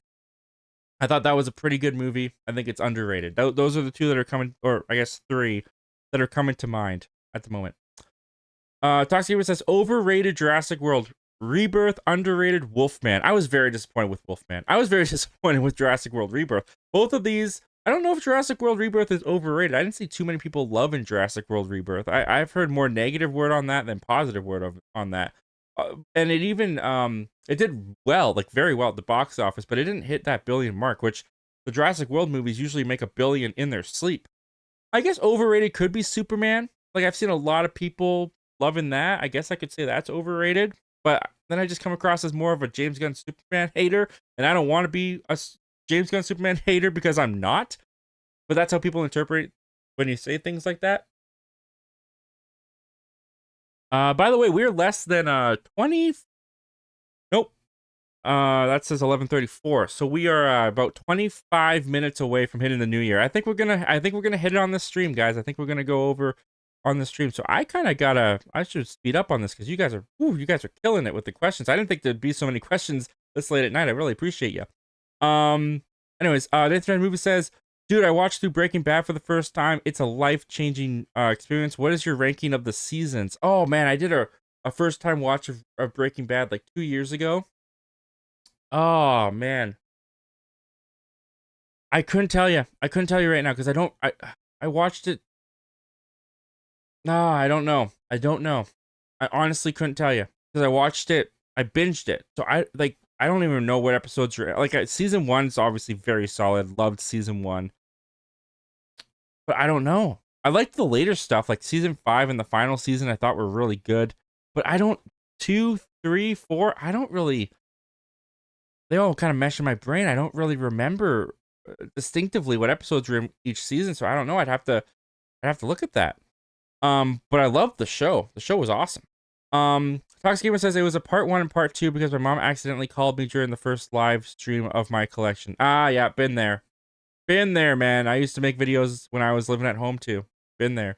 Collective Movement says Breaking Bad's my 3rd favorite TV show of all time. That's a really good pick, man. It's fantastic. The Obithorian Lion says, do you feel like the difference between Avengers Doomsday and Avengers Infinity? Oh, do you feel like there's a difference between Avengers Doomsday and Avengers Infinity War? is that the hype train, and also the characters. That's the big difference. Is that there's not really to like. That there's not really anyone to like. Do you feel like I mean, I think the big difference between Avengers Doomsday and Infinity War is the path was very clear and focused when we were going to Infinity War, and they built it up so well and they got us on board with it so well that we just instinctively were like, all right, we know where the story's been heading. Here it comes. We're excited for this almost like series finale in a way. Avengers Doomsday is like, well, they had this one idea and that didn't work out. So then they came up with this other idea. And it doesn't feel like it ties very much to what I've been watching for the past couple of years. But hey, it's an Avengers film, and they're bringing everyone back. So I feel like that's the excitement is different because this feels Doomsday feels more aimless than Infinity War did. Like Infinity War felt like they had a target. They knew where they were going, they knew where they were heading, and they were going to get there. Nothing was going to stop them. Doomsday is like a pit stop on the side of the road. I don't necessarily feel that way. I'm super excited for Doomsday. Like my hype is breaking the barriers. I'm so excited for Doomsday. But yeah, I think most people are feeling a little bit less excited because of how it feels in that way. That's what I've been seeing, and that's how I would interpret it. The Laser says my Stranger Things ranking now is season 1, season 3, season 5, season 4, and season 2. You have season 4 a lot lower than me, but season 2, yeah, I think a lot of people put season 2 at the bottom, which I still like season 2. I don't want to make it seem like I don't like season 2. I do like season 2. Collective Movie Man says I only watched up to season 3 of Stranger Things. I thought season 3 was really boring and fell off the bandwagon. I haven't had any interest in watching it again. That's fair, man. Not going to work for everybody. That's totally fair. I personally thought season 3 was a little bit of a jump the shark season, but for me it worked. I really liked it. Collective Movie Man says now if Netflix would put out physical releases of Stranger Things of all the seasons, then yeah, maybe I'd be more interested in watching it. Yeah, man. Like I said, I got season 1, season 2. I'd love to get season 3. I'd love to get season 4. Of course, I'd love to complete it with season 5, but I don't know if that's going to happen anytime soon. Whoa, what the heck did I just do? What did I click on? Oh, interesting. Oh, top fans. Oh, I didn't know this was here. Hey, shout out to the top fans. Darkroom Reviews, Collective Movie Man, Toxic Gamer, The Orbitorian Alliance, Nathan Random Reviews, Epic Tastic Joshua, Luke Ponto, The View with Drew, and Dakota Man Movies. I appreciate all of you. Thank you for being my top fans. Oh, that's cool. Top fans. I didn't know that. Oh, that's what these crowns mean. Oh, that makes sense. I've always wondered what those crowns mean. That's really cool. I appreciate you guys so much. Collective Movie Man says, don't hold your breath to ever get a physical release of the rest of Stranger Things. You know, Netflix, they don't like releasing stuff physically. Yeah, I know. It bums me out so much. There's tons of... I still want Tick Tick Boom on Blu-ray. I still want Tick Tick Boom. It's been like 3 years.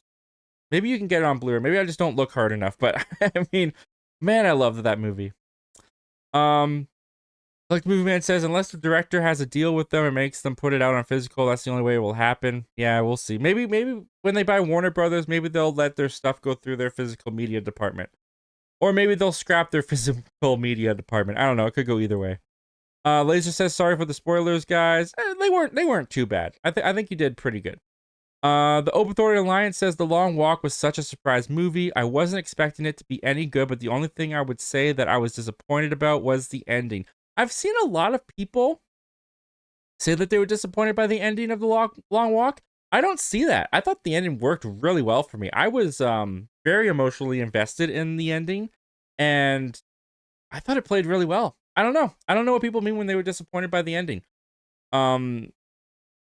Is it the bait and switch that they do with the characters? I don't know. But for me, it worked. I really liked it. Toxic Gamer says, wow, we did a jump there. Linda Hamilton just felt as if she was a Papa ripoff. Yeah, a little bit. I just like, you get Linda Hamilton. Like, that is sci-fi action royalty. And you're Stranger Things is kind of playing to the genre of film that she like with the Terminator that she comes from, and you don't do anything with her. Like you don't do anything, like nothing. Like she maybe has 8 minutes of screen time in the finale, and I don't even remember if she has any lines. I don't even remember if she has any. I think she has a couple, but yeah, I disappointment, big disappointment. Nathan Dreader Movie says, "What is the most overhated movie this year to you? For me, it was Tron Ares. Not nearly as bad as people make it out to be. For me, it's probably The Electric State. Like I didn't think The Electric State was great, but as far as a Netflix, and I get it, they spent $300 million on it and all this stuff, and how can it turn out like this if you spent $300 million? To me, it was fine, like disposable, absolutely. But I watched it. I didn't hate watching it.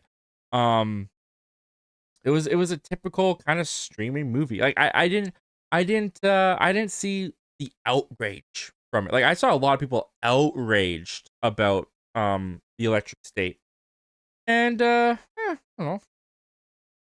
Wasn't great, but I also like watched it just fine. You know what I mean? Yeah. That's one that comes to mind for me. But I'm sure there's other ones that I'm not thinking about. Toxic Gamer says, "I'm a head out now. Everyone have a nice rest of y'all's day. Have a great 2026. I'll see you in the next one. Pizza time." Well, thank you so much, Toxic Gamer, for being here. Thank you for joining us. The show was made better because you were a part of it, and 2025 was made better because you were a part of it, my friend, and I appreciate you, dude. You have a good night and a happy new year. The Laser says, "How do you feel about John Campea? Thoughts on Chinese box office and how he doesn't take the numbers serious? Like him, not believing the numbers for Niza 2. For me, it's complicated." Like I don't disagree with him necessarily. I mean, he broke it down pretty, like I'm assuming you're talking about I think it was the show yesterday or the day before that where he talked about how the Chinese box office analytic don't necessarily have a third party look over their stuff, and they don't really submit their stuff, and they kind of claim that these are two made like $2 billion, but domestically it basically did nothing. I think there's an argument to be made there. You know, China's a big place. If every single person saw Niza 2, maybe it did make $2 billion. But it didn't make a footprint here, that's for sure. Like domestically, it didn't make a cultural footprint at all. I've never seen it. I still haven't seen it. Never saw the first one, haven't seen the second one. So I can't speak to the movie itself. But I will say that them claiming that the movie made $2 billion, a little fishy. A little fishy. It's funny though, because I had done earlier this year, I did a tier ranking for the biggest movies of all time, box office wise. And when I made that video, like I made it a week before the announcement that Niza 2 was like one of the big, or not the, but like the biggest animated film of all time at $2 billion. So the video, when I posted it, it actually did better numbers than I was expecting it to get. But all the comments were like, "Wait, where's Niza 2? Where's Niza 2 on your list? Why isn't Niza 2 here?" Because I wasn't expecting a movie to crack the biggest movies of all time in the week that I was posting the video.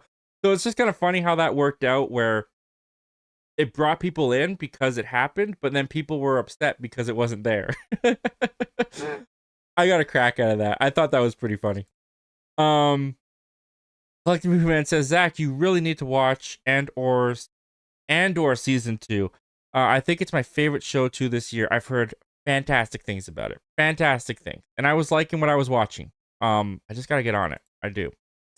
Collective Movement says, "The last 3 episodes of Andor season 2 are insane, and they're like so real to this world." Yeah, I hear it's great. I'm gonna finish it. I'm gonna finish it. I just don't know when. I'm not making any promises of when, but I'm gonna finish it. 15 minutes. 15 minutes till midnight, guys. Nathan's Random Movie says, "What is your favorite animated movie of the year?" Mine is K-pop Demon Hunters. My favorite animated my favorite animated movie is In Your Dreams. Um Again, I didn't see Zootopia 2. I think I missed quite a bit. I didn't see Bad Guys 2. I didn't even see the first Bad Guys, to be honest with you. I really liked In Your Dreams. It was a little animated film on Netflix, kind of came out of nowhere. I thought the story was delightful and charming. I loved the characters. I thought it had a great whimsical imagination to it. And honestly, I'm going to pick that as an underrated film as well this year. I think In Your Dreams was incredibly underrated this year. I think more people need to watch it. I think it's great. I really, really like that one. The Laser says, "Did you watch Avatar: Fire and Ash? It's my favorite of the trilogy and it's my favorite movie of 2025." Nope. I was looking forward to it, but the runtime was just so long, and by the time I get up to the theater and then watch the movie and then get down from the theater, I was looking at like a 4 hour, maybe a 4.5 hour day. So if I wanted to do that in the afternoon, it was going to be my entire day. If I wanted to do that in the evening, it was going to take me really late into the night. I'd miss bedtime routine and all that kind of stuff. So I just kind of thought to myself, like, the novelty of seeing the big skeptical of Avatar, it's kind of worn off for me after Avatar Way of Water. So do I really want to spend all that time? Like, that's something that has changed quite a bit after becoming a father, is I'm way more reluctant to waste my time on, I'm not saying Avatar Fire and Ash was a bad movie, but I'm way more reluctant on wasting my time on what could be pointless or disappointing or terrible theater experiences when I could be spending time with my family and my son. So that's changed a lot for me after becoming a dad. So Avatar Fire and Ash, it was just not on my priorities list. I'll put it that way. I'm looking forward to watching it. I'll catch it on Disney Plus streaming whenever it comes out. But as far as seeing it in theaters, I just decided I wasn't eager enough to do that, so I didn't. But I'm looking forward to it. Dakota Man Movies, what's going on, man? Thanks for joining us here, my friend. He says, "Hey, Zach, Happy New Year. Happy New Year.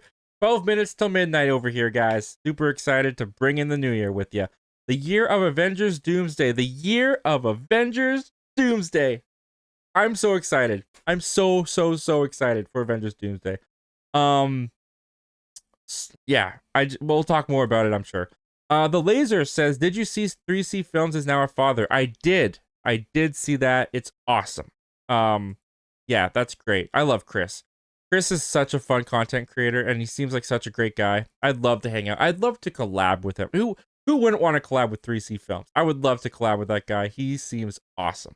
And that's very exciting for him. I mean, someone who just went through that, that's very exciting.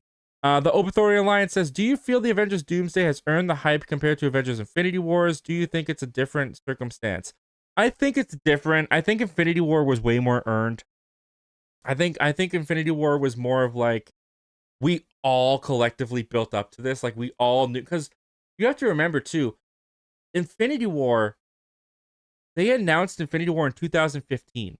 Like Marvel had this, I remember this. It was so great. They had this this presentation for Phase 3, and they announced well, at first it was Captain America Serpent Society is what they told us it was.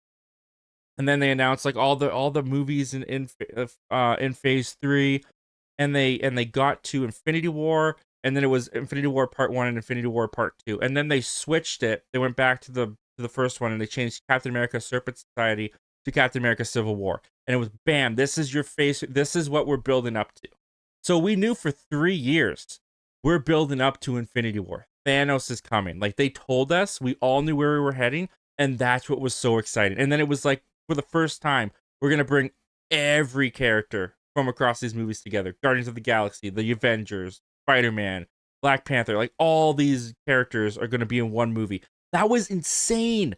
Like, that was mind-blowing. I still remember in 2017, they posted a video of when production started in Infinity War, and they just showed concept art of Rocket Raccoon standing next to Thor, which is now in the Battle of Wakanda. And I teared up because I could not believe that that was going to be a real image on screen. Like, we had never seen it before. Now we have. So the novelty of that has kind of worn off a bit. And Avengers Doomsday is not something that we've known about for 3 years. We've known about it for maybe a year and a half, or however long, maybe even less than that, because it was going to be Kang Dynasty, and now this is Switch. So a lot of the excitement is on nostalgia based stuff.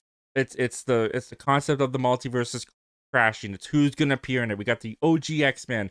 We got Captain America back, and Robert Downey Jr. is playing Doom. Like, I think there's more curiosity than excitement to Avengers Doomsday. I think that's the difference with Infinity War. I think Infinity War was strictly hype and excitement and confidence, and I feel like Doomsday is more curiosity. How is this gonna go? I'm very curious to find out how this is gonna go, and I think that's the big difference.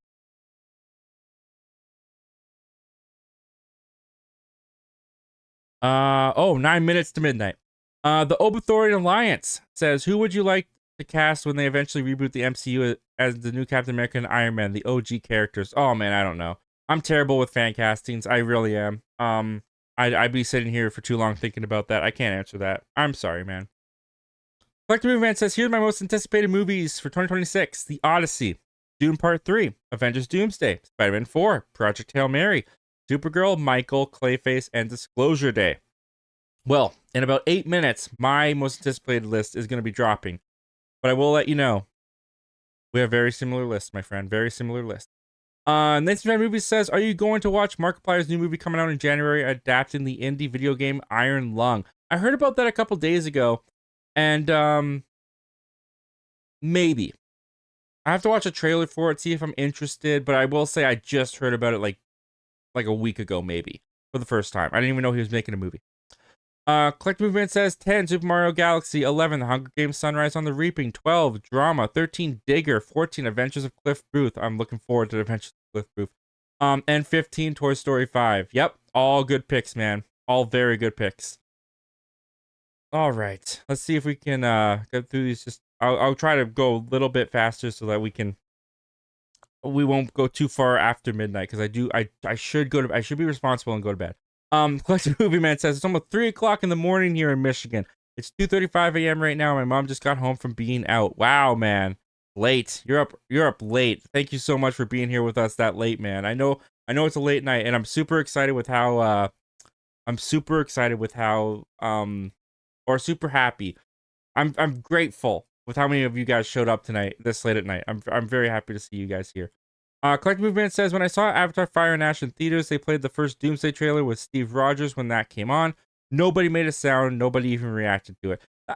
That's not uncommon for me in my movie theater. No one really reacts to trailers when we're sitting down to watch a movie. So, and you know what? People who were there, they probably already saw the leak, because the leak was out like 4 days before Avatar. So everyone that was there opening day probably knew about it already.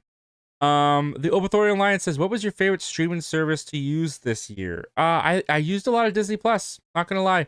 I used a lot of Disney Plus this year. A lot of Disney Plus and Crave and HBO Max.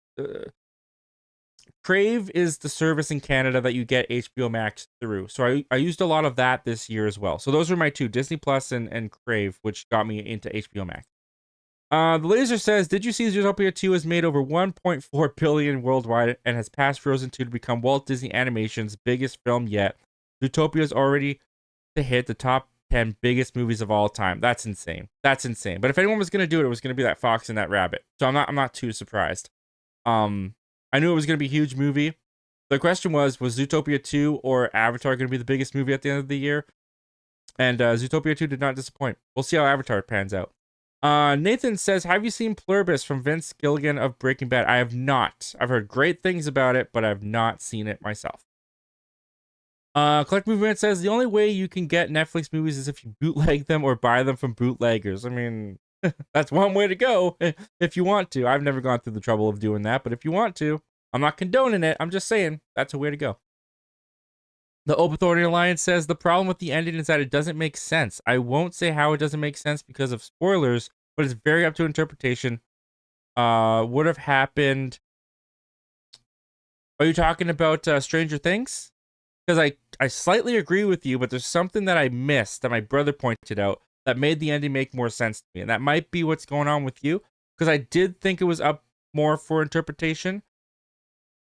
But I think we're talking about Stranger Things. I'm not entirely sure. Nathan Movie says, do you like Better Call Saul? I just started it and would like to know how it compares to Breaking Bad to you. It was slower. I didn't get into it. I got 3 episodes in, and then I just kind of forgot about it, to be honest. I hear it's fantastic. And a lot of people have even said they prefer it over Breaking Bad. But the first 3 episodes didn't grab me. I'll say that. But it's cool to see characters from Breaking Bad appear in it. I will say that. Nathan Movie says, are you excited for the Zelda movie that Wes Ball left Planet of the Apes for? Yeah, I am. I've never really played the game. I played like very, very, very little of the game, a very old version of the game. So I'm not like overly familiar with it, but I really like what Wes Ball did with Kingdom of the Planet of the Apes. So yeah, I'm excited for it. Obithorian said, what would you say that Breaking Bad did to you that hooked you to make you want to see how it finishes? Oh, the characters were great. The characters were great right off the bat. Walter and Jesse and all of them, like even Hank, like the relationship that went on with Hank and Walter, and like they established it very quickly. They established Walter's character very quickly, and then you started to see the direction of where he was going very quickly. That's what hooked me. It was character. It was dialogue was great. The drama was real. Like it hooked me fast. I think by episode 2, I was like, I'm in. I'm watching the whole show. Collect Movie Man says, I don't think I saw any animated movies this year, but I did rewatch one animated movie, Flow. I still never saw that one, and I think that won the Oscar for last year, if I'm not mistaken. So I hear it's great, but I've never seen it. All right, Collect Movie Man says, what if we find out that the Odyssey is 4 hours, but there's an intermission? Will you see it in theaters? Heck yeah, I'll go see that one in theaters, man. It looks great. It looks fantastic. Are you more excited for Man of Tomorrow or The Batman Part 2? For me, it's clearly Batman, and thoughts on Scarlett Johansson joining the cast of that film. I'm much more excited for The Batman Part 2 than I am Man of Tomorrow, but I'm still looking forward to Man of Tomorrow. But Rob Pattinson is my favorite Batman now, and The Batman is my favorite Batman universe and movie right now. So, more excited for The Batman Part 2. We've waited so long for it. As far as Scarlett Johansson joining the cast, I'm excited to see who she's going to play and what she's going to do, because she's a great actor. A great actress, and it's gonna be fun to see her jump from Marvel to DC if it happens. Collect Movie Man says, because I could see the Odyssey being 4 hours. The book is almost 1,000 pages. I mean, with Nolan, look how long Oppenheimer was. I wouldn't put it out of. I wouldn't. What am I trying to say? I wouldn't put it past him to make the movie 4 hours long. Laser says, what are your most anticipated movies of 2026? Oh, I got a video dropping in 2 minutes that will tell you all that, but some of them off the top of my head: Toy Story 5, Avengers Doomsday, Spider-Man, The Odyssey, Dune 3, and I will also give you Michael. Very excited for those. Nathan Movie says, what is a movie this year that started off strong and kind of lost you throughout the rest of it? For me, once again, 28 years later, but also Shelby Oaks, unfortunately. Liked it, but mixed. Yeah, that's unfortunate. I liked Shelby Oaks. I thought it was solid for what it was. A movie that started off strong and then kind of lost me. That's a really, really good question. I'd have to think about that. That's a really good question. Let me get back to you on that. I'll check my letterbox in just a second here. But we got a couple more questions here, and we are at 11:59, so I think we're pretty close here. Do you think there's a situation? I know we're pretty close here. Do you think there's a situation Avengers Doomsday could actually be better than Avengers Infinity War? Well, before I answer that question, I didn't time that right. Let me just say, yes, there's a possibility because we haven't seen it yet. And there's always a possibility until you see the movie. Do I think it will be, though? No, I don't think it will be, but I expect it to be a very, very fun time. And with that, we have hit midnight. So happy New Year, guys. It is officially 2026. I wish I had some air horns or something to go off with this, but there it is. We brought in the new year. Thank you guys so much for being here with me to celebrate the new year. 2026, gonna be an awesome year. Very, very excited.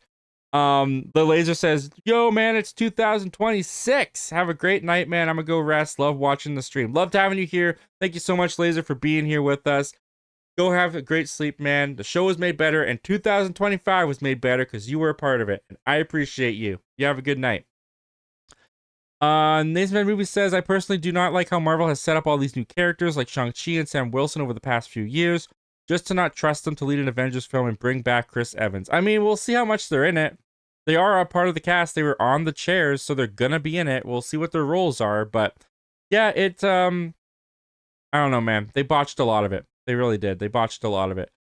Um just because they had too many and they didn't focus enough on a new one. They were like, here's one, and then here's one, and then here's one, and then here's one. And it just got overbloated. Overthorn Alliance says The Long Walk. I think you were just correcting. Oh, the ending. The ending. I see what you were talking about. The ending. That's so funny. I'm talking about Stranger Things. I probably like people are going like, I don't want to hear about this. The Long Walk. Okay, upward interpretation. I didn't get that sense. I thought it made sense to me personally. The Overthorn Alliance says character is the most important thing to you in a show or movie. Yes, it is. Character and story always most important. I mean, important to the whole thing, but yeah, character and story, that's the most important things to me. You can have a weak story, but if I love the characters, I won't mind. And sometimes if you have a fantastic story, it doesn't matter if the characters are a little weak to me. But character is very important to me. I need to like the characters in order to get on board. Happy New Year to Nathan Random Movies as well. Yes, it is the new year. We got the Ace Avenue, a member for 21 months, man. That's crazy. Thank you so much for sticking with that and all the support, my friend. Good to see you in here. Happy New Year, my friend. Any New Year's resolutions for you channel-wise and personality? Personality. Any New Year's resolutions for your personality? You should change your personality. No, personally is what you meant. Yeah, no, I've got a big plan for 2026 that I think my resolution is just to stick to my plan, because sometimes I have an idea and then I start working on it, but then a new idea comes to my mind and then I abandon one idea and go to the next one, and I just need to focus on my ideas a bit more. So that's kind of my resolution, and just to stick to my plan. I've got a big 2026 plan laid out for myself. It's the biggest. I'll say this: if I succeed at following my plan, 2026 will be the biggest year on the YouTube channel. It just will. Like I'm trying to do the most stuff I've ever tried to do on the YouTube channel before. Hopefully, I succeed at that. Also, I want to point out the Ace Avenue sent in a $5 super chat. Thank you so much, my friend. I sent you a super chat on your stream. I guess you're kind of just like sending it back to me. I really appreciate that, my friend.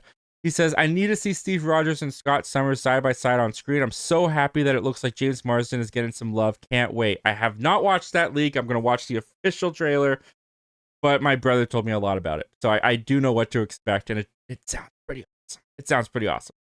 Overthorn Alliance says the Batman is such an excellent movie. Wait, did I miss one? Why won't it let me go back up? I'm sorry if I missed one. Oh, there we go. Okay, I didn't miss one.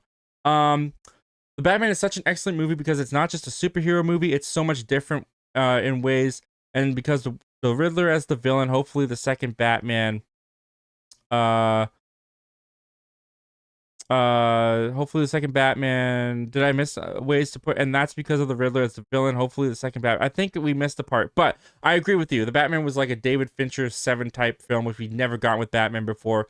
But it also had the grounded aspect with Christopher Nolan that I liked. So, and he was finally a detective. He did detective work. I loved it. I really loved the Batman.